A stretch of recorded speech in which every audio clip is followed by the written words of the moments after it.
சென்னை ஆவடி அருகே தனியார் காப்பகத்தில் மாணவிகளுக்கு பாலியல் தொல்லை கொடுத்து வந்ததாக அளிக்கப்பட்ட புகாரில் காப்பக உரிமையாளர் உட்பட 4 பேர் கைது செய்யப்பட்டுள்ளனர்.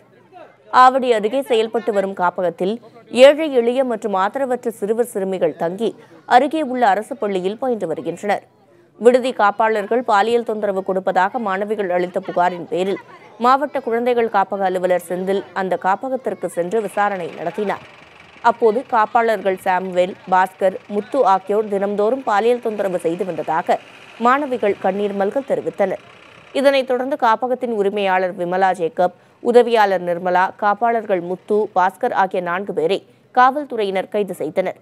மேலும் தலைமறைவாக உள்ள மற்றொரு விடுதி காப்பாளர் சாமுவேலை தேடி வருகின்றனர். இதனிடையே காப்பகத்தில் தங்கியிருந்த 23 மாணவிகள் மற்றும் 20 மாணவர்கள் வேறு தனியார் காப்பகத்திற்கு அனுப்பி வைக்கப்பட்டனர். ஆவடி மகளிர் காவல்துறையினர் இந்த வழக்கை விசாரித்து வருகின்றனர்.